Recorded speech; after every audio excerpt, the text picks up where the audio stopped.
मैं चाहूंगा क्रांतिकारी भगवान बिरसा मुंडा का जयकारा लगा दें।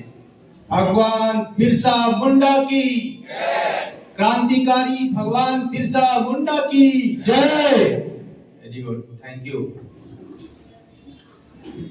आदरणीय अभिभावकगण, प्रिंसिपल सर एवं हमारे डेडिकेटेड टीचर्स, मैं आप सभी का हमारे विद्यालय की इस पेरेंट्स मीटिंग में हार्दिक स्वागत करता हूं। आज हम लोग साथ मिलकर अपने बच्चों के उज्जवल भविष्य के लिए विचार विमर्श करने हेतु इकट्ठा हुए हैं। प्रत्येक वर्ष विद्यालय को गति देने हेतु हम लोग पेरेंट्स मीटिंग का आयोजन करते हैं। हमारा उद्देश्य बच्चों का संपूर्ण विकास करना है। पिछले कुछ वर्षों में हमारे विद्यालय ने कई क्षेत्रों में उल्लेखनीय प्रगति की है। हमने आधुनिक शिक्षा पद्धति को अपनाया है। पढ़ाई के साथ साथ smart class, computer lab, science lab, spoken English classes एवं खेल और संस्कृति गतिविधियों में हमने सुधार किया है। बच्चों की शिक्षा केवल विद्यालय की जिम्मेदारी नहीं, बल्कि यह हमारी साझी जिम्मेदारी है। विद्यालय में शिक्षक बच्चों को शिक्षा और दिशा देते हैं, लेकिन घर में माता पिता ही उन्हें मूल्यों, अनुशासन और संस्कारों की शिक्षा देते हैं। यदि विद्यालय और घर दोनों ही एक ही दिशा में काम करें तो कोई भी बच्चा सफलता से पीछे नहीं रह सकता। इसलिए मैं आपसे निवेदन करता हूं कि बच्चों को समय दें, उनसे बातचीत करें, उनकी रुचियां जानें और सबसे जरूरी उन्हें उनकी बातों को सुनें। बच्चों के साथ धैर्य रखें, उन पर अनावश्यक दबाव न डालें। रोज 10-15 मिनट बैठकर उनकी पढ़ाई, उनकी बातचीत और उनकी चिंताओं को सुनें। बच्चे की प्रतिभा तो पहचाने। हर बच्चा अलग होता है और हर बच्चे के सीखने का तरीका भी अलग होता है। और सबसे महत्वपूर्ण, बच्चों को मोबाइल और सोशल मीडिया से सीमित और नियंत्रित दूरी बनाए रखने में उनका मदद करें। हम सब मिलकर यदि बच्चे को सकारात्मक माहौल देंगे तो वह आत्मविश्वासी, अनुशासित और सफल बनेगा। बच्चे को हमेशा एप्रिशिएट करें। बच्चा अगर कुछ भी अच्छा बात काम करता है तो उसकी प्रशंसा जरूर करें। बच्चे का लेवल ऑफ अंडरस्टैंडिंग को देखते हुए पढ़ाएं। अगर बच्चा किसी बात को समझ नहीं पा रहा है तो उस पर ताना ना मारे कि देखो उसका बच्चा कैसे कर लिया, तुमसे कुछ नहीं हो पाएगा। आप उन्हें समझाएं, बच्चा एक न एक दिन जरूर समझ जाएगा। घर पे बच्चे के साथ एज ए पेरेंट्स व्यवहार करें। आजकल यह देखा गया है कि घर पे पेरेंट्स बच्चों के साथ टीचर जैसा व्यवहार करते हैं। घर में बच्चों को पेरेंट्स की आवश्यकता है, इसलिए सबसे पहले आप पेरेंट्स बने। बच्चों के लिए डेली स्टडी रूटीन बनाएं। बच्चा स्कूल से जब घर आता है तो सर्वप्रथम उसे अपने स्टडी वर्क को कंप्लीट करने का आदत दिलाएं, फिर उसे खेलने दें। उसके बाद ही उसे स्क्रीन यानी टीवी वगैरह देखने की इजाजत दें। ऐसा उसके डेली रूटीन में लाएं ताकि बच्चा यह समझ जाए कि जब तक मैं स्टडी वर्क नहीं करूंगा तब तक मुझे खेलने या टीवी देखने को नहीं मिलेगा। इस तरह आप अपने बच्चे का प्रायोरिटी सेट करें। प्रथम स्टडी, फिर स्पोर्ट्स और उसके बाद ही स्क्रीन दें। इसके अलावा विद्यालय संबंधित कुछ महत्वपूर्ण तथ्य हैं जिस पर मैं प्रकाश डालना चाहूंगा। बच्चे को प्रतिदिन स्कूल भेजें। बच्चे का 75% उपस्थिति अनिवार्य होगा। बच्चे को प्रॉपर स्कूल ड्रेस में विद्यालय भेजें।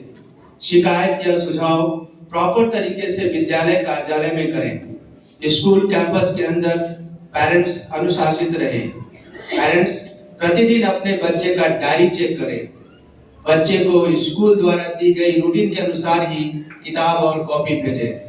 बच्चे को टीचर्स द्वारा दी गई होमवर्क को चेक करें। बच्चे को प्रॉपर लंच देकर स्कूल भेजें। लंच में फास्ट फूड न दें। बुक्स समय से खरीदें ताकि बच्चे की पढ़ाई न छूटे। बच्चे द्वारा दिया गया एग्जाम का रिजल्ट समय पर लें। ऐसा देखा गया है कि फीस जमा नहीं रहने के कारण पेरेंट्स रिजल्ट नहीं लेते हैं। ऐसा करने पर बच्चे उसी क्लास में बैठेंगे। टीचर्स से फोन पर बात सिर्फ एजुकेशन संबंधित ही करें। पढ़ाई का कंपेयर किसी अन्य विद्यालय से न करें। पढ़ाई का आकलन विद्यालय प्रशासन समय समय पर करता है और पढ़ाई में सुधार निरंतर जारी है। उम्र के हिसाब से बच्चे को हायर क्लास में प्रमोशन का जिद न करें। बच्चे का प्रमोशन पढ़ाई के हिसाब से की जाएगी, न कि उसके उम्र से। बच्चे का हेयर कट सही से होना चाहिए। अभिभावक बच्चे को छोड़ने क्लास में नहीं जाएं। बच्चे को गेट पर छोड़ दें। बच्चा खुद क्लासरूम में चला जाएगा। सभी क्लास में सीट रोटेशन होता है, तो बच्चे को आगे पीछे बैठने की बात न करें। क्लास को सेक्शन में बच्चे के संख्या के आधार पर की गई है, न कि उसके पढ़ाई के आधार पर। विद्यालय ने अपनी प्राथमिक सुविधाओं को लगभग पूरा कर लिया है, जैसे computer lab, smart classes, science lab, library, English spoken classes, science exhibition, fancy dress प्रतियोगिता, रंगोली प्रतियोगिता, ड्राइंग प्रतियोगिता, cultural programme, parents night, academic position के लिए 15 अगस्त को प्राइज डिस्ट्रीब्यूशन, समय समय पर picnic, surprise test, board test, प्रत्येक शनिवार को गेम्स, डिक्टेशन एवं बुक रीडिंग अनिवार्य रूप से होता है। समय समय पर बच्चों का अपडेट पेरेंट्स को दिया जाता है। इसके साथ साथ में और भी कई तरह का एक्टिविटीज बच्चों के साथ समय समय पर किया जाता है। और अंत में सबसे महत्वपूर्ण और सबसे ज्यादा जरूरी, किसी भी संस्था को सुचारू रूप से चलाने के लिए फाइनेंशियल सपोर्ट की जरूरत पड़ती है। मैं पूरी विनम्रता के साथ कहना चाहता हूं कि स्कूल केवल इमारत, किताबें या यूनिफॉर्म का नाम नहीं है, बल्कि स्कूल उन शिक्षकों, स्टाफ, सुविधाओं और गतिविधियों का संगठन है जो बच्चों के सर्वांगीण विकास के लिए लगातार काम करता है। जैसे शिक्षकों की सैलरी, क्लासरूम की व्यवस्थाएं, बिजली, साफ सफाई, सुरक्षा, डिजिटल सुविधा, बच्चों की गतिविधियां और प्रतियोगिताएं। ये सब तभी संभव है जब फीस नियमित रूप से जमा हो। हम कतई किसी पर दबाव डालना नहीं चाहते, परंतु समय पर फीस जमा होना स्कूल के सुचारू संचालन के लिए अत्यंत आवश्यक है। मैं आपको बताना चाहूंगा कि प्रत्येक वर्ष कुछ पेरेंट्स विद्यालय को लाखों का नुकसान कर देते हैं। फीस आज दूंगा कल दूंगा कहते हैं, फिर अचानक अपने बच्चे को स्कूल से निकाल लेते हैं। और इसलिए हमने 3 महीने फीस बकाया रहने के बाद उसे जमा करना अनिवार्य कर दिया है।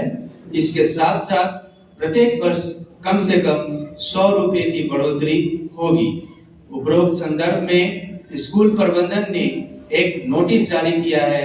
विद्यालय की फीस समय पर जमा नहीं करने की प्रवृत्ति अब किसी भी स्थिति में स्वीकार नहीं की जाएगी।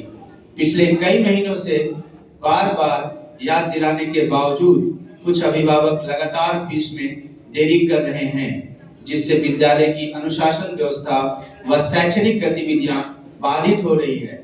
अब समय सीमा पार करने पर कड़ी लेट फाइन लागू की जाएगी। 3 महीने तक लगातार फीस जमा नहीं करना और इसके बावजूद विद्यालय प्रबंधन को लिखित या मौखिक रूप से नहीं बताने की स्थिति में छात्र का नामांकन निलंबित किया जा सकता है। इसके साथ ही स्कूल प्रबंधन रिपोर्ट कार्ड, परीक्षा में बैठने की अनुमति, आईडी कार्ड और अन्य सुविधाएं रोकने का पूरा अधिकार रखता है। किसी भी प्रकार की व्यक्तिगत बहानाबाजी या मौखिक अनुरोध पर स्वीकार नहीं किए जाएंगे। इसलिए अभिभावकों से अपेक्षा है कि वे विद्यालय के नियमों का सम्मान करते हुए समय पर फीस जमा कर दें। और अंत में मैं आप सभी को धन्यवाद करता हूं जो आप अपना कीमती वक्त निकाल कर यहाँ आए और विद्यालय प्रबंधन की बातों को बारी बारी से सुना। लास्ट का 20 से 25 मिनट आप लोगों का होगा, जिसमें आप अपना सुझाव और शिकायत दोनों पर खुलकर बात कर सकते हैं और करें, जरूर करें। अपनी बात को समाप्त करने से पहले मैं कहना चाहूंगा, बच्चे वही बनते हैं जो घर में देखते हैं और स्कूल में सीखते हैं। आइए हम सब मिलकर ऐसा माहौल बनाएं जहां हर बच्चा निडर होकर सपने देख सके और गर्व से उन सपनों को पूरा कर सके। आप सभी का हार्दिक धन्यवाद।